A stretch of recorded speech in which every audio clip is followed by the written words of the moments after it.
I'm a geologist by training, but my heart led me to become a ranger in the Northeast United States. The serenity of the wilderness, the whispering pines, the untouched beauty of nature, it was all I ever wanted. But as time passed, the isolation grew on me. My only company was the occasional visitor and the memories of my college days. Of course, we all have the typical ranger riffraff, and I'd be lying if I said I didn't make at least a few friends.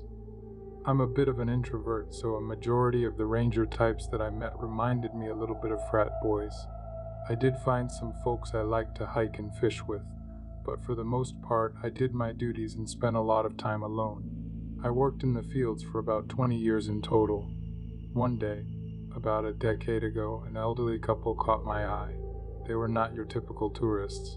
There was a certain familiarity in their eyes, a kind of longing. They were from out west, visiting the park they'd gotten engaged in many, many moons ago. They were searching for a particular spot, a fragment of their past encapsulated in a photograph. But age and time had reshaped the landscape, and they were kind of lost. Moved by their story, I offered to help them. We pored over the photographs, their wrinkled hands pointing out landmarks, their voices trembling with anticipation. I escorted them in my vehicle, the silence punctuated by their soft whispers and the crunching of gravel underneath the tires. We hiked the last stretch, the forest echoing with the rustle of leaves underneath our feet. When I say I escorted them, I mean they followed along in their Toyota 4Runner. There was no way I was going to help these city slickers way out into the wilderness, only for them to have no way of getting back. They had boots and a 4x4, enough to tell me they took off-road travel seriously. But I was still pretty cautious about how far I would take them in. It was still early in the afternoon, and my duties were finished for the day, so I spent an hour or so bumping around the backside of a basin along the river, as I knew their location had to be near this area. The rock, the trees, the way the earth dipped away in the photo. This area had all the kinds of stuff that it needed. It was a dead ringer, so I knew I had to be close. And sure as sunrise, I ended up being right. I literally nailed it. We parked our rigs and hiked down the short ravine that took us very near the water's edge. And right down there in this earthy little pocket looked exactly like what they showed me in the photographs. I got down first, helped out the wife next, and then the husband. They were over the moon. We found the spot, a picturesque bend along the river, bathed in the soft glow of the setting sun. I left them there, two silhouettes against the dying light, a picture of timeless love. It's beautiful to me that they made such a trip, not just the miles over the land, but through the very envelope of time itself. They were out here to satisfy their younger devotions of love. I know it all sounds silly, but this was the kind of affection that swayed me to be a ranger. Affection for the land, for mankind, for every fleeting moment in between all that. It's bleeding heart travel, but it's how I feel. As I returned to my station, a strange unease gripped me. I couldn't tell you why, but something was just off. They explained it clear as day. They wanted to share an afternoon in that old area, retake some photos, and all that good stuff. For the most part, pretty typical visitor activity. For whatever reason, though, the vibe of that old couple just carried a different energy. So by the time I got back to my post, I convinced myself that I somehow had messed up. I should have never taken those folks out there. As a park ranger, you can imagine that's a poor feeling to have, like you failed to do your job. I decided to wait for them to ensure that they would leave safely. Night fell, and the park was bathed in this eerie silence. The other day, trippers trickled out like sand through an hourglass, but as the closing hour approached, all the traffic choked off into nothing. Not even a straggler headlight bumping along in the distance. I called to the other check stations in the area and got vague reports, but nobody could confirm that an elderly couple had exited in a Toyota 4Runner. The couple hadn't left. I could feel it in my goddamn bones. Never since that day have I had such a gut feeling like that, anxiety gnawing at me. I left my assistant at the entrance station and retraced the drive I took back into the canyon. There wasn't a soul, save for a couple of overnight campers that we already knew about, as they had the proper permits and paperwork. I bumped along until I got to the drop down, and there I saw the forerunner just sitting there in the dark. It was eerie and made me start to sweat. I actually remember my mouth getting over-salivated, like my glands were about to go haywire and I was about to throw up, fingers shaking beyond belief. I shifted into park and killed the engine but left the headlights on. It was dark out there. I knew I was going to need all the help I could get finding them. I hiked down to the ravine, lost my nerve, just kind of waited there for a minute. Their car was here, so I knew what I was about to find was probably something bad. I called out a few times, hoping maybe I'd be wrong. They just got a little off course, or maybe couldn't make the short climb back up to the car. Only silence answered me though, so I manned up and finished the descent down to the shore of the river. The sight that greeted me was as beautiful as it was horrifying. Moonlight helped me out a bit. I could see some forms sprawled out in the dirt below a tree, legs pointed toward the water. It looked like I maybe even disturbed them, as if they were just bundled up, cuddling beneath the endless stars overhead. "Hey, Ranger District here," I called out softly. They didn't move. I took a quaking breath and lit the scene up with my flashlight. There they lay, spooning on the riverbank motionless, their faces serene. A sense of finality hung in the air. They were both dead. But they didn't look scary or miserable. It was the weirdest thing coming up on them like that, and having that premonition earlier, like this would be their fate. They clearly weren't murdered. This was some kind of planned suicide, by the look of it. I seriously doubted they both dropped dead of strokes or a heart attack at the exact same time. I called the cops, my mind in a whirlwind of confusion and sorrow. The following hours were a blur of flashlights, hushed conversations, and deep, overwhelming sadness. The police disclosed their identities, but little else than that. It was only later on that I learned the heartbreaking truth of the matter. The wife was terminally ill, her life slowly being claimed by cancer. They'd chosen to end their lives together in the place where their journey had begun. That news hit me hard, but I found solace in the thought that they were at peace together in death as they had been in life. They hadn't asked for help because they didn't want to implicate anyone else. Their final act was a testament to their love, a love so profound that they chose to embrace death at a place etched in their memory, under the vast, indifferent sky. Their story, though tragic, touched me deeply. It was a stark reminder of the transience of life and the enduring power of love. As I walk the trails of the park under the towering trees and along the winding river, I'll always remember them. Two souls who found their final resting place in the corner of the world that they loved, leaving behind a story that echoes in the silence of that wilderness. I'm not a forester, but I have a tale that's bound to send shivers down your spine. It involves my cousin, who is a forest ranger in the Vermont, New Hampshire area, and a particular discovery that we made deep in the heart of the wilderness. My cousin, a hydrologist by training, often ventured into the remote corners of the forest to test streams and snow runoff for contaminants. The idea of accompanying her on one of these expeditions seemed kind of thrilling, so I did decide to join her. We packed all our gear into saddlebags, preparing to camp out in the wilderness for 2 nights. Now, obviously, my cousin did this regularly by trade. She was tough as nails and didn't bat an eye at the notion of sleeping in the middle of nowhere all by herself. It was just part of the job for her. I grew up camping and roughing it too, so you could say I was in my element as well. Still, there was something about the isolation that just had me on edge. We were going to be very far from anywhere, and no help would be anywhere nearby. No family, no nothing. It was just her and me in miles and miles of treacherous woodland. The first day was nothing short of magical. The scenery was breathtaking, the air so pure it was almost intoxicating. The tranquility of the wilderness was a stark contrast to the hustle and bustle of city life. I fell in love with that area instantly, wishing that I could visit more often. That first day, though, was all business, so it was split into 2 different activities. The first half of the day was mostly getting her work done, which involved a lot of back and forth trail walking, lots of backtracking, and we had to take the samples back to camp. She kept this absolutely massive hard case that seemed almost indestructible. We had to keep all the samples in it. Once she was satisfied and had shown me all the ins and outs of her job, she took me around sightseeing from all the beautiful lookout points. The day was eventually over, though, with the rippling sunset lighting the way as we hiked back to our camp.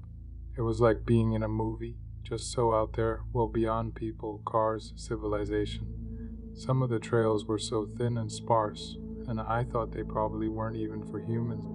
My cousin utilized a network of game trails that was well up the side of the mountain. We cozied up into camp, had this splendid dinner of sandwiches and Cheetos, even some pasta salad that we kept in a small cooler. Everything was excellent. My cousin took the time to give me even more information on the area. I was right. Very little recreation went on up here, no engines, no cars, no off-roaders. This was a cool little slice of wilderness that people just didn't explore that often.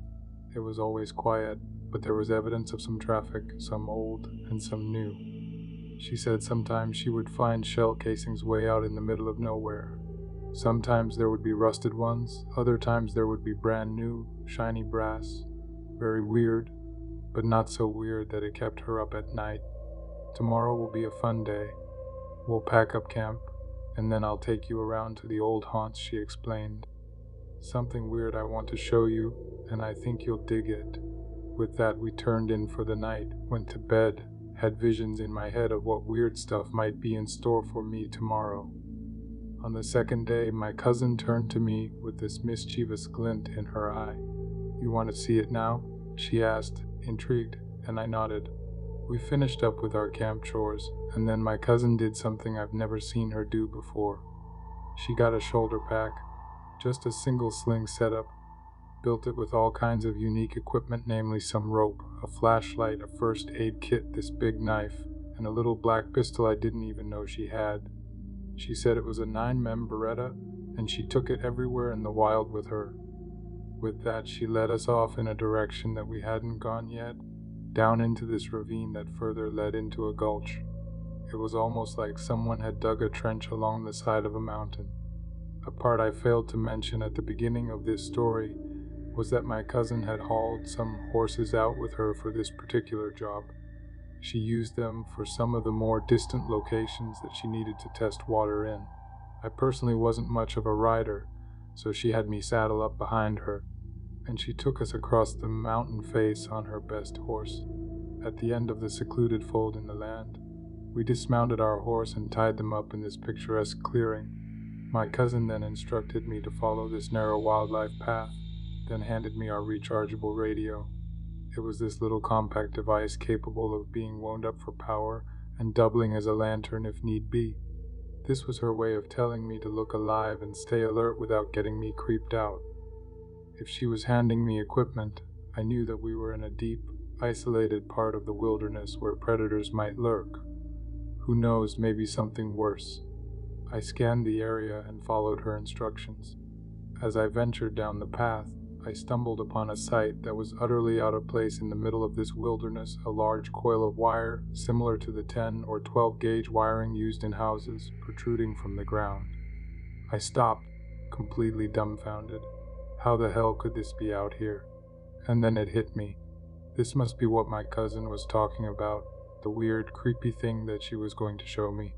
I felt a mix of uncertainty and disappointment, as I was kind of expecting something way bigger and scarier.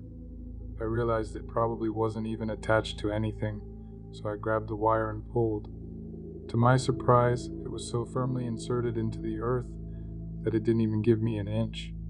I dug in the soil a bit, found that the wire entered a tube that sheathed it from rocks and other things that could damage it. It was in that moment that I knew that this cord actually went somewhere, but being on the side of a mountain, I had no idea where that somewhere could be. "What do you think?" my cousin asked as she came up behind me. "Really, really weird. Do you have any idea where it goes?" "Nope, none of us do. Some of the other rangers told me I'd find this out here. I didn't think anything of it until I found the desk. It's got to be a hoax of some kind, right? Probably some old joke from when crews were running power lines through here." My cousin nodded and then shrugged. Then she told me a story. The wire wound its way through the underbrush, strung across tree limbs, snaked around rocks, and finally terminated into an outlet mounted on the side of a desk. The desk, reminiscent of the old ones from my school days, stood alone in the wilderness. No chair, no building, nothing else, just a lone desk with a live outlet. Confused and curious, I watched as my cousin plugged the radio into the outlet. To our astonishment, the radio lit up and began blaring static, despite being miles away from civilization with no road access, buildings, or people. We found a live outlet. The wire was being fed from somewhere, a source unknown and unseen. It was an enigma, a lone power desk in the middle of the woods. I really regret not taking a picture of it, for it was a sight as eerie as it was inexplicable. Now, when my cousin first got this job, the other rangers told her she'd find a live cable out there. When she went out to take samples for the very first time, like 2 or 3 years prior, she found the cable and followed it to the desk. When she mentioned the desk to her colleagues, they all laughed as if she was making it up, but she wasn't. She even had photos to prove it. The other rangers were so blown away, they all planned to hike out there together just to see the thing for themselves. Sure enough, it was still there, as it was on the day we walked out to it. No spooky jump scares, no hidden bodies, just this one inexplicable anomaly in the heart of the wilderness. It was this stark reminder that even in the most serene and picturesque settings, there are mysteries that defy explanation, stories that unsettle us, remind us of the inexplicable world that we live in. I wonder who carved that, I asked her, pointing to the surface of the desk. There, in the blotchy wood grain, a message had been chiseled. It said, "Go away for good," in big, bold print, meticulously etched to be crystal clear. My cousin leaned over to take a look. As I watched, all the color drained from her face. She said that hadn't been there before. She had just done this area 3 months before this. She'd never seen anyone else in the area, ever, in her years with the Forest Service. We lingered there for a bit, listened to the woods, and watched for anyone around. Nothing stirred, though. She radioed into her office and let them know that she was finished where she was at and would be expecting her back. The sudden call into headquarters told me for sure that something weird was now going on. We made the long slog off the mountain, horses and equipment intact, until we linked up with a truck and trailer and then rumbled our way back to civilization.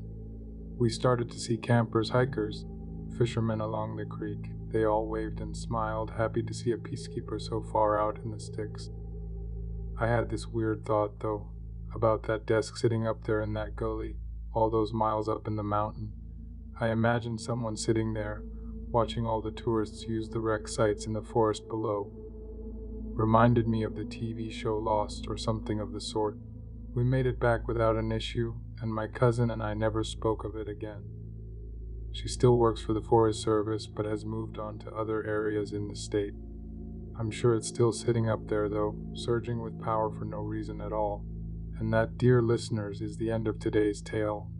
A lone desk, a live outlet, and a wilderness that holds secrets we may never unravel. Until next time, but remember, not all is as it seems when you venture into the heart of the wilderness. I'm not a ranger, but my past isn't far off. I was part of a group akin to the Scouts that will remain anonymous, a band of adventurers who spent countless hours in the embrace of the woods. The wilderness was our playground, our classroom, our home. We definitely encountered our fair share of oddities, strange occurrences that would send chills down your spine, but most had a rational explanation. Yet there was this one incident, one chilling memory, that still haunts me, a night of terror that remains etched in my mind. My job title wasn't camp ranger, but I was in charge seasonally of different kinds of groups of kids, usually between the ages of 8 and 16. We ran this big facility deep in the woods, so it took a lot of people to keep everything safe and smoothly operating. There were a lot of moving parts to places like this, as you never know what some kid might find or do. Plus, there are local trailblazers and people running amok in the woods, so we have to be vigilant about who comes and goes off of our property. As a leader for the 8 to 10-year-old age group, I was responsible for their safety, their learning, and more importantly, their fun. We went on a camping trip, a yearly tradition, a time of bonding and adventure. This year was different, though. It was our first time on this new terrain. a vast expanse of wilderness that stretched as far as the eye could see. Usually we would scout out the entire area before the kids would arrive, marking out any potential hazards and mapping escape routes. But by this time, the sheer size of the place made it practically impossible to do. The facility itself was pretty luxurious. Everyone slept in log cabins, we had a mess hall, running water, all that good stuff. The camping trips were different though. The rangers and the team leaders would get their groups together, pack everything they would need for the weekend on their backs, and then buck out into the middle of nowhere. This is where the true camping came into play. We could actually teach the kids how to rough it. Every camp has its own traditions, but ours was no different. We had the night game, a thrilling, terrifying activity where the kids had to complete tasks while we, the leaders, dressed as monsters, lurked in the shadows, ready to jump out and scare them. This camp was no exception to that.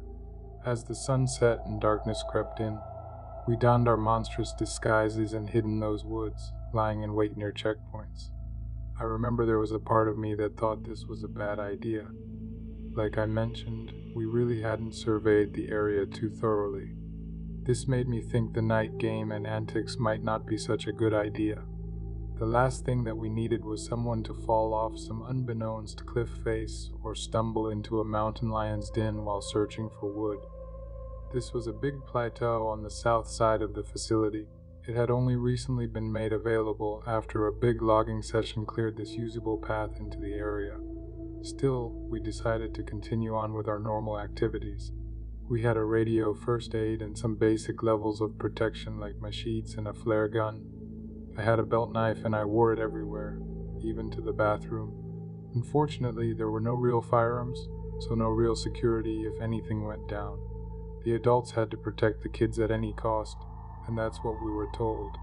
In the midst of the game, I found myself in this open stretch of the forest, a place with sparse foliage, perfect for a chase. The trees were the only hiding spots. Using a flashlight was out of the question. Its beam would clearly give away my position. The darkness was unsettling, the kind that toys with your senses, making you think you see things that aren't actually there. As I stood there, a shadow flitted past me several times. It was roughly my size, but I couldn't make out any other details. I dismissed it as an animal, but I just couldn't shake that feeling, Back across the clearing, I could see the troop of kids getting ready to make their way over to me. My plan was to hop out at the first kid that passed me, chase the rest of them backward, and hopefully cut off the kid in the lead, wherein I'd really scare the hell out of them. Looking back, I got a little too much joy out of the night games and those spooky activities, mostly because it was a free pass to truly make these kids afraid. Call me mean whatever, but it was a good time. As they started to come across the field, though, something spooked them, and they went darting back the way they came. I was stumped, wondering what could have caused them to turn around. As I got ready to move out from my hiding place, that same shadow from earlier passed by once more, but this time I got a beat on it. Kind of saw where it was moving in and out from. It looked like branches swaying back and forth. I kept watching it as I waited for more kids to come. The same shadows continued to dart in and out of my peripheral vision, but I paid it no mind, tried to shake off that uneasy feeling, just attributing it to the adrenaline of the game and that eerie darkness around me. But then I saw it again, and this time it was not a fleeting shadow. It was a figure, a person standing near a tree, not too far away. My heart pounded in my chest as I squinted through the darkness, trying to make out any more details. It had to be a person because we were around the same size, same height, similar build. I mean, it was unmistakable. I thought about calling out for help, but realized it was probably another camp ranger, and I didn't want to blow our cover. Instead, I waited until it looked like he was looking my way, then I put my arm up and waved. No response. I took a few steps over and tried again, but then I got an eye on him. The figure was really oddly dressed. Their body draped in what looked like a torn burlap sack, their head covered with these white plastic bags tied together in a makeshift mask. Their hands were bound and they were on their knees. Their head was smacking rhythmically against the tree trunk. The sound echoed throughout the silent forest, a chilling sound in the heart of the wilderness. How had I not heard that before? This definitely looked like something crazy the camp leaders would do, but I knew I was wrong. I knew I didn't know this person. I watched him whack his head against the tree a few more times before I decided I should intervene. A shiver ran down my spine as I thought it was one of the leaders pulling some kind of prank. Something felt off, though. The figure was too still, too silent, apart from that rhythmic thudding of their head against that tree. I called out, my voice echoing amongst the trees. Again, no response other than that thudding sound. I approached, my flashlight aimed directly at the figure. As I got closer, I could see the mud caked on their bare feet, the strange contortion of their bound hands. I called out once more, telling them to knock it off. The thudding suddenly stopped. The figure slowly rose to their feet, turning to face me, and I froze, my blood turning to ice in my veins. The figure started walking toward me, their movements slow and deliberate. Fear gripped me, a primal instinct screaming at me to run. I turned on my heel and sprinted back towards the camp, that figure's footsteps echoing behind me. I didn't dare look back, my mind filled with images of the strange and silent figure in the woods, those plastic bags on his face. The whole thing was just beyond creepy.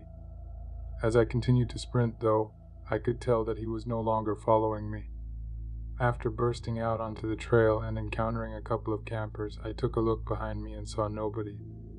Nothing, no sign of that person that I'd just seen before. This was relieving, but in this also super weird way, it scared me even more. The fact that I didn't know where he was meant he could be anywhere, and that did not sit well with me. This was a true nightmare for the job I had. I wasn't handling it well. I assured the kids back at camp, had a dead run through the woods. I burst into camp, gasping for breath. The others were there, huddled around the fire. I looked around, but everyone was accounted for. I told them about that figure and that strange encounter that I just had. They all laughed it off, thinking I was trying to scare them, but I know what I saw. Then I asked the kids I brought with me if they'd seen anything. And of course, they hadn't been with me during the run-in. They said no, and that further reinforced the idea that I was lying to them. I let it go. I was literally out of options. Just did my best to keep an eye on camp. Thank God nothing weird happened the rest of that night, though. The next day I returned to the spot with another leader. The tree stood there, silent and imposing. There was something else. A small, skinned rabbit was nailed to the tree, its lifeless eyes staring right at us. We called the police, and they brushed it off as some kind of prank. They said college kids regularly went mushroom hunting up along the side of the mountain. They were known to go on psychedelic benders for days at a time. They got calls for half-naked people running around the woods every summer, especially in the area that we were in. The camp leaders had a good explanation too. There were other camps, obviously older age groups of children at our own camp. It was very possible that someone had come out specifically to mess with those 8 to 10-year-olds. The other camp, which was for troubled youth, was only a couple of miles down the road, so I guess it really wasn't out of the question.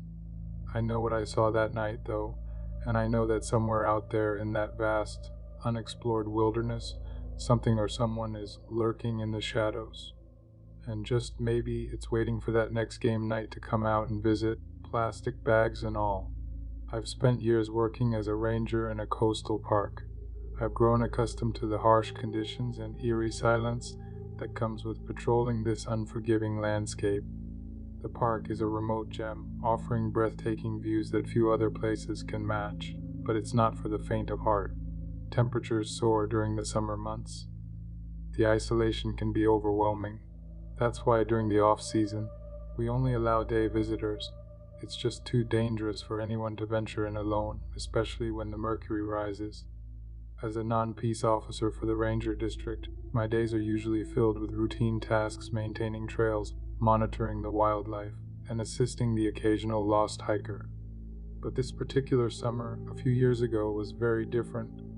The heat was oppressive, even for a seasoned ranger like myself.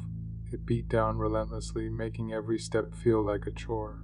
My colleagues and I were restless, searching for anything to break that monotony. And that's when we received the reports multiple cars had been spotted entering and exiting the south side of the park, and some visitors claimed to be seeing masked individuals running along the roads. At first, we thought it was just some college kids filming a project or a group of thrill seekers looking for some kind of rush, but as those sightings continued, we couldn't shake the feeling something was off. Our supervisor, this grizzled old ranger named Thomas, called a meeting to discuss the situation. We gathered around the map table, sipping at coffee and swapping theories. Some thought it might be a group of poachers, others believed it was just a prank gone wrong, but Thomas had a hunch that it was something more sinister. He proposed that we break into patrols, conduct a full survey of the park, and cover every trail and road to get to the bottom of this mystery. There were a lot of us in that off-season, so we had the manpower to conduct a thorough top-to-bottom investigation of the park from one side to the other. We couldn't check every little back road, but by and large, we could see all the main drags and the intersections, parking lots, and campgrounds, the places that would be able to house a lot of traffic, cars, and people. I was paired with my colleague Sarah, a no-nonsense ranger with a keen eye for detail. We set out in our truck armed with water, snacks, and a healthy dose of skepticism. The sun beat down on us as we drove, the radio crackling with static as we ventured deeper into the park. Sarah and I had our own theories. I was convinced it was some kind of poaching scenario. The masks that were reported were just an image in my head, guys in trucks with tailgates down to load up the kill, faces covered just in case we came upon them. There's a lot of game in these little valleys along the park. Sheep, antelope, deer of all kinds. Sarah thought it was gang activity or some other nefarious situation. Neither of us had any evidence, but it was just what we talked about on the drive. As we patrolled, the silence was eerie. No birds seemed to be chirping, no insects were buzzing, just the hum of our engine and the soft crunch of gravel beneath our tires. We saw no other signs of life, no indication of what we were searching for, just the endless expanse of the coast stretching out like an oven-baked canvas. We stopped at each trailhead, scanning the horizon for any sign of activity. Sarah checked the maps, keeping an eye out for anything that might attract the riffraff. I searched for any sign of recent human activity. Footprints, tire tracks, anything that might give us a lead. Between the map and landscape, we were coming up dry. That being said, there were 20 teams looking over the lowlands. We were only searching one little part. Just because we didn't find anything didn't mean the same for the others. The hours ticked by, sun climbing higher in the sky. We still found nothing, no signs of life, no signs of trouble. Just the coast waiting patiently for us to uncover whatever was going on out here. After a while, though, Sarah and I ran out of stuff to do. We were looping through the same trailheads, checking the same backways.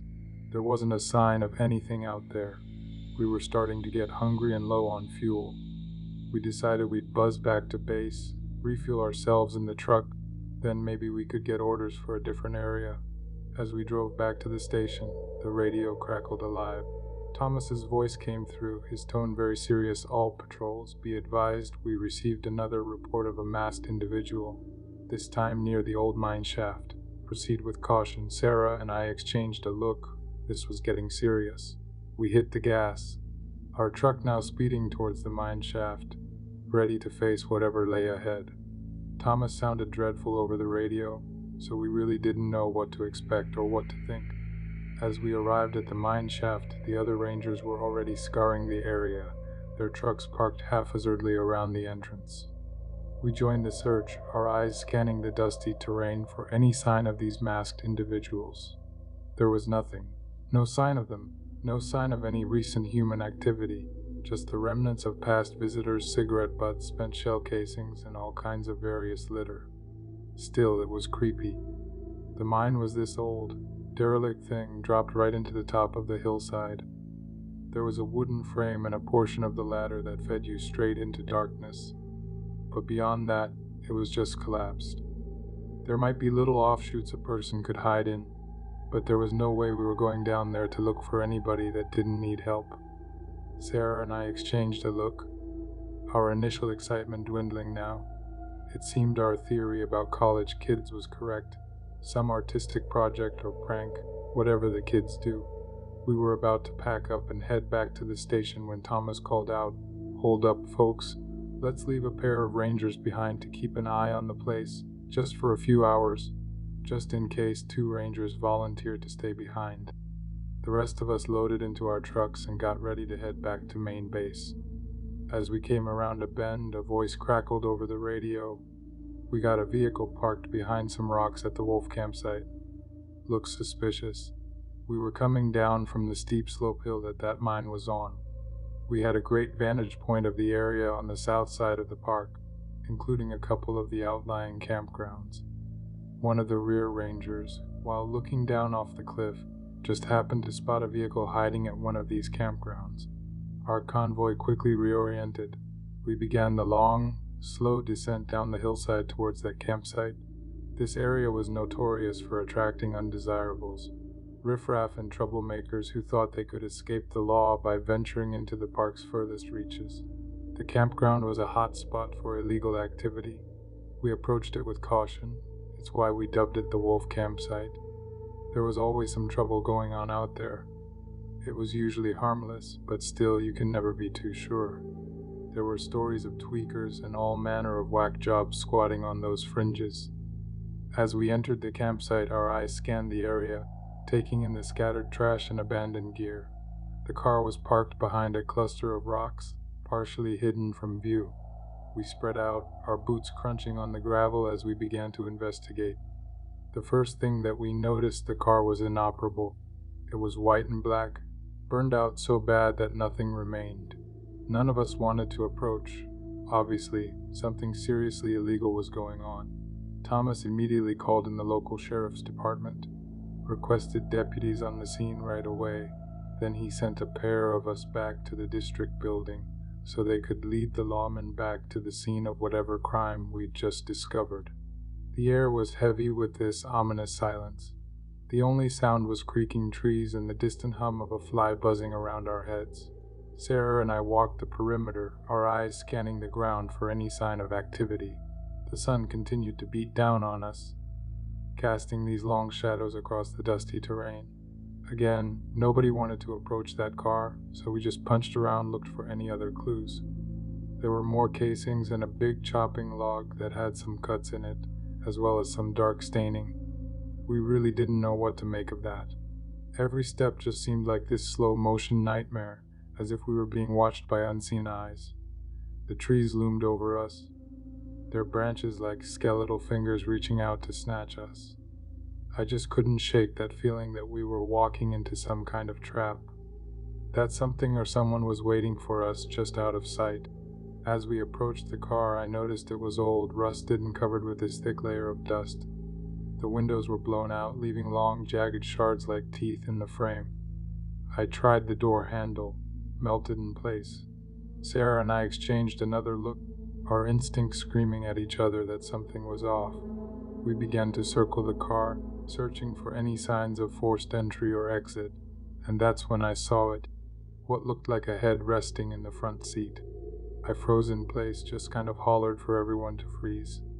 Everyone did, and Thomas slowly crept up to my side. My heart began to race as I called out to the others. "We got something here." "What is it, man?" "Quit screaming," Thomas instructed me. I pointed down to what I was looking at. Thomas peeked over my shoulder and sucked in a breath, then took a few steps back. He could see a little more than I could. Just one more step was all it took. I could see the corpse for what it was, not just burned to a crisp, but methodically dissected like a frog on a 6th grade science lab table. It was hard to tell what was what, but it looked like someone had chopped the guy apart. We all retreated from the car and tried to calm ourselves down, but at this point, we were desperate for the sheriff to arrive. That was at least an hour out.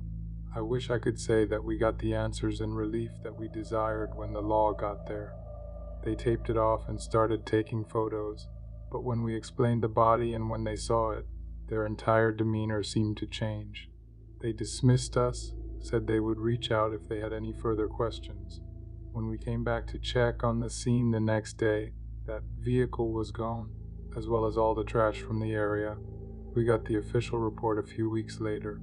All of us were stunned. The conclusion was suicide. The man had been seatbelted into the vehicle and then set it on fire, but before that, someone had laid him out and removed his arms and legs with a wood chopping axe, probably the chopping log that we saw with those dark stains on top. So how did he cut his own limbs off, climb into the car, put a seatbelt on, then light it on fire? Thomas, the lead for the district, said there was a lot of illegal drug trafficking in the area, had to be related to that. No other scenario made sense. It also made sense why the sheriffs weren't too keen to investigate. There wasn't going to be any leads or breakthroughs in a case like this. This was a make or break experience for our department that year.